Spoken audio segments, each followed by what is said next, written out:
Bengal news, সর্বদা সবার পাশে।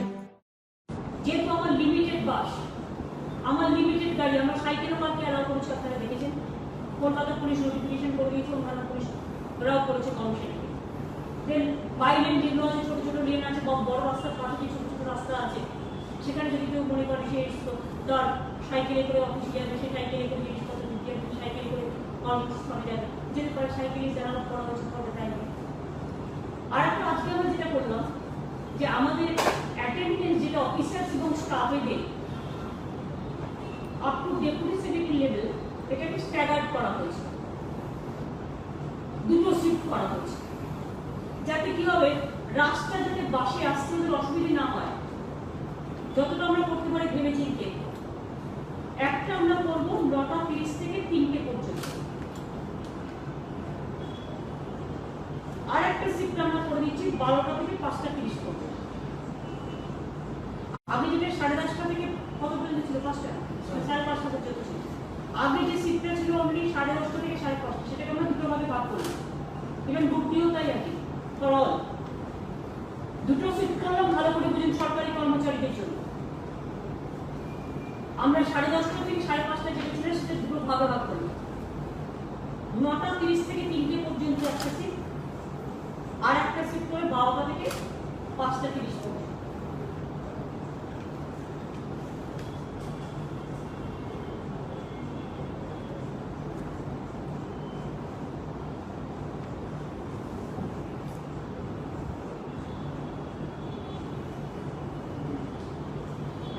কমিয়ে নিচ্ছি, 1 ঘন্টা কম।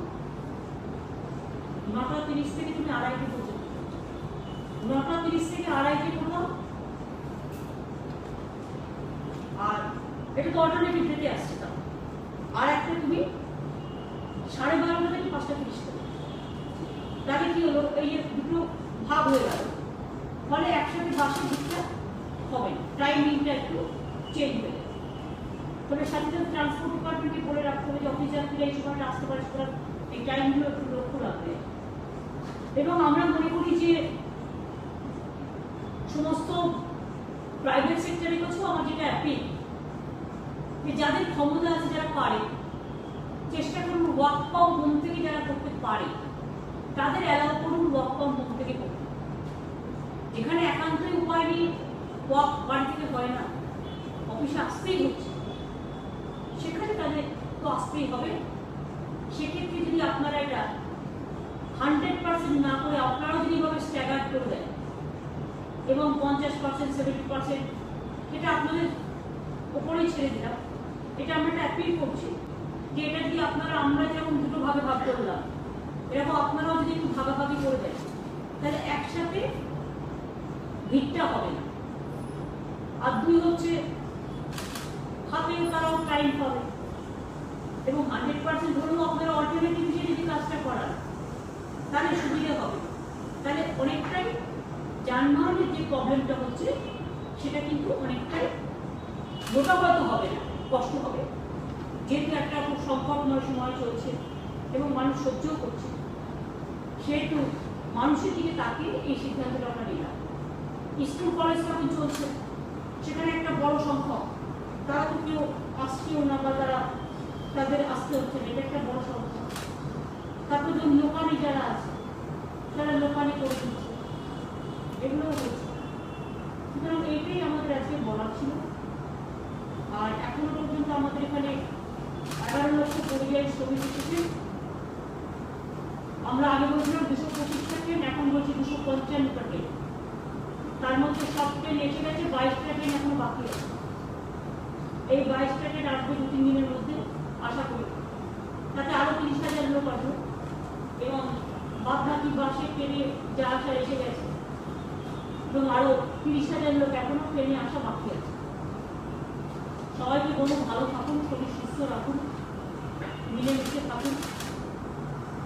আর 100 দিনের কাজটা আপনাদের থেকে আমরা ডিএমদের অনেকবার বলছি, আবার বলছি, বেশি করে বাড়িয়ে করতে হবে। অলরেডি 100 দিনের কাজ শুরু হয়ে গেছে এবং প্রায় 1.5 কোটি ম্যান্ডেট অলরেডি হয়েও গেছে। লকডাউনের সময় 30 লাখ ম্যান্ডেট হয়েছিল শুধুমাত্র এমএসএমই থেকে। 100 দিনের কাজ যারা করতে চায় আমরা বলবো লোকালি তাদের করানো উচিত। যদি বাইরের একটু আসেন, 7 কোটি ম্যান্ডেট এর মধ্যে হয়ে গেছে এবং 100 দিনের কাজ যারা করতে চাইবে সেখানে যারা লোকালি করে প্লাস বাইরে যারা এক্সচেঞ্জের স্কোপ থাকে তাদেরও করা এই করতে। আর আপনাদেরকেও বলবো যে আপনারা একটু লোকজনের কষ্ট হয় বা এখানে সেন্সিটিভিটি তৈরি না করে একটু প্লিজ কোঅপারেট। আর সবাইকে একটু বলুন, এটা আমি চ্যানেলগুলোকে বলবো বিশেষ করে যে সবাই যেন মাস্কটা পরেন। অনেকে আমি দেখছি মাস্কটা পরছেন না। মাস্ক পরে কিন্তু কথাও বলা যায়, দেখুন এই মাস্ক পরে কথা বলতে পারছি, কোনো অসুবিধা হচ্ছে? শুনতে পাচ্ছে? মাস্ক পরে কথাও বলা যায়। কি করবেন এখন যা সময় এসছে সবাইকে পড়তে হচ্ছে, এটা আমাদের একটা জামা কাপড়ের মতোই একটা বলতে পারে সঙ্গী হয়ে গেছে। আর যেটা বলবো সেটা হচ্ছে বিয়ে বাড়িতে আমরা 25 জন করে অ্যালাউ করেছি, ধর্মীয় স্থানে 25 জনের বেশি অ্যালাউ করা হয়নি একবারে। তো নিজেদেরকে একটু নিজেদেরও দেখতে হবে। বেশি গাদাগাদি করলে লোকের প্রবলেম হয়। ট্রেন সার্ভিসটা বন্ধ হওয়ার একটাই কারণে যে একসাথে অনেক লোক থেকে গেলে সেখানে একটা ছোঁয়াছুঁইতে করোনা বাড়তে পারে। যার জন্যই আমরা বলছিলাম, আপনারা অনেকে ভুল ব্যাখ্যা করে, আমি কিন্তু কোনোদিনই করোনা এক্সপ্রেস বলিনি, আমি বলেছি পাবলিক বলেছি। প্রথম দিনের আপনারা যদি আমার স্টেটমেন্টটা বের করেন তাহলে আপনাদের আমি বলবো যে পাবলিক বলছে। তার কারণ কেন বলছে? তার কারণ দুজনেই বড্ড মাথা ব্যথা। শ্রমিকদের জন্য কোন সিম্পাথেটিক কাজটা আপনারা করেছে? আপনারা যদি লকডাউন করবার 3 দিন ধরে লকডাউন অ্যানাউন্স করবেন, যখন লকডাউনের আগে 3 দিন বা 7 দিন ধরে শুধু শ্রমিক এক্সপ্রেস চালিয়ে সবাইকে বাড়ি পৌঁছে দিতে, তারা কিন্তু 3 মাস ধরে গাদাগাদি করে ওই শ্রমিকদের অসহায় অবস্থায় বাইরে কাটাতে হতো না। দেখেও তো শিক্ষা নেওয়া উচিত। বাংলা থেকে কেউ তো ফিরে যেতে চাইনি, কেন চাইনি?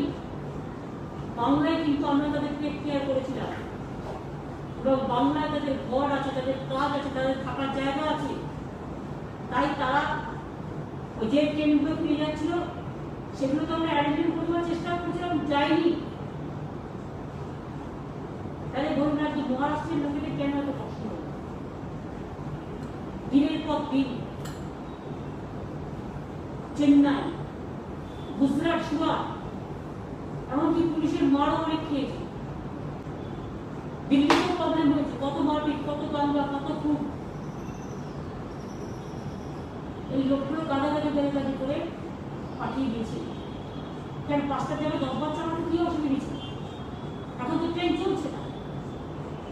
ট্রেনের নিয়ম হচ্ছে যখন ডিমান্ড থাকে তখন ফ্রিকুয়েন্সি বাড়াতে হয়। যেমন 4 বারে বাস চালানোর কথা, আমার 4 বারে থেকে আমি 8 বার চালাবো। আমার একটা জিনিসের থেকে একটা জিনিসের ফ্রিকুয়েন্সি বাড়াবো। সেটা না করে যে ট্রেনটায় 1200 আসার কথা কখনো কখনো সেটা 2000 লোক পাঠিয়ে দিয়েছে, 2500 পাঠিয়ে দিয়েছে। এই যে একসাথে ফলে কি হচ্ছে, এত লোক একসাথে চাপাচাপি করে কেউ 24 ঘন্টা, কেউ 48 ঘন্টা, কেউ 72 ঘন্টা এক সময় টাকাটা কি হচ্ছে? এটাই তো আপনাদের কথা ছিল 75 বিলিয়ন টাকা, যে একসাথে অত লোক ধর্মীয় স্থানে গেল কেন? এটা আপনাদের আগে থেকে একসাথে নেওয়া উচিত ছিল। সেটা যদি অন্যায় হয়ে থাকে তাহলে আপনি নিজেই অন্যায়টা কেন করলেন? কেন ভালো লোকগুলোকে আজকে বিপদের মধ্যে ফেললেন? কেউ আজকে ভুগছে, কাউকে হয়তো আগামীকাল ভুগতে হতে পারে। আমরা সরি যে অনেক জায়গায় মাইগ্রেন্টের এসে কিছুটা অপেক্ষা করছি, কিন্তু একটা জিনিস আমরা করেছি যে সব টেস্টটা স্টেশনে নেওয়া হচ্ছে, সেটা নিতে গিয়ে এক একজনের 5 মিনিট করে টাইম লাগে। আর তাতে হাজার হাজার লোকের কত মিনিট টাইম লাগে বলুন? 3 দিন জার্নি করে এসে তার পক্ষে ওইখানে আবার দাঁড়িয়ে সব টেস্ট করানো, এটা অমানবিক। তাই আমরা মোটামুটি একটা হেলথ স্ক্রিনিং করে তাকে ইনস্টিটিউশন কোয়ারেন্টাইন করি, তার বাড়ির খাওয়ার আসলেও তাকে খেতে দেওয়া হচ্ছে। এবং শুধু এই 5টা স্টেট থেকে আমরা যেটা করেছি, তারা 7 দিন থাকবে। এখন নিয়ম করে দিয়েছি, আমি আগে 14 দিন ছিল, এখন বলে দেওয়া হচ্ছে 7 দিন থাকবে। 7 দিনের মধ্যে টেস্টটা করে দেওয়া হবে। 7 দিনের মধ্যে যে দেখবে নেগেটিভ চলে গেল, 7 দিনের মধ্যে যে দেখবে পজিটিভ তাকে ট্রিটমেন্ট করা হবে। তাছাড়া 7 দিনের বেশি কাউকেই আমরা বাইরে আর রাখবো না। এটা আমি আমার সিএস অলরেডি ইনস্ট্রাকশন দিয়েছি এবং আজকেও আপনাদের আমি বলছি 7 দিনে যারা থাকবে কাছাকাছি জায়গায় 7 দিনের মধ্যে টেস্ট করে রিপোর্ট পেয়ে যদি যান খুব ভালো, রিপোর্ট না পেলেও চলে গেলে আমরা রিপোর্টে যদি দেখতে পাই কারো পজিটিভ হয়েছে, যদি দেরি হয় কোনো থেকে, আশা করি আপনি দেরি হবে না। আগে আমাদের ল্যাবের প্রবলেম ছিল, মাত্র 2টো ল্যাব ছিল যখন করোনা হয়।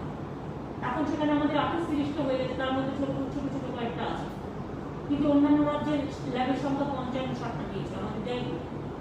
তার সত্ত্বেও মনে রাখবেন আমাদের টেস্টিং অনেক বেশি হচ্ছে এবং আমরা টেস্টিংটা বেশি করে করছি এই কারণে যাতে আগামী দিন ঢুকতে না হয়, তাতে একটু নাম্বার বাড়বে, তাই থেকে ভয় পাওয়ার কোনো কারণ নেই। কিন্তু তাতে সে জানতেও পারবে সাইলেন্টলি যে রোগগুলো হয়ে যায়, সাইলেন্টলি মানুষকে দিয়ে দেয়। সুতরাং এটা জানতে পারলে আমার সঙ্গে অ্যাকশন নিতে পারি বলেই আমার টেস্টিংটা বাড়াচ্ছে। এতে আতঙ্কিত কারণ নেই, কিন্তু সাথে এটা মনে রাখতে হবে যে নিজেদের সাবধান থাকতে হবে। বাজারে গেলে একটু ফাঁকা ফাঁকা করতে হয়, একটা বিরোধিতা অন্তত করুন, বাসনগুলো দাঁড়িয়ে গালাগালি করে প্লিজ দয়া করে নিজেকে ভালো রাখুন। এটা আমরা আপনাদের জন্য বলছি। হাটে যান, বাজারে যান, যে যেখানে যান, আর 9টা থেকে 5টা পর্যন্ত তো সেন্টারে লকডাউন করা আছে।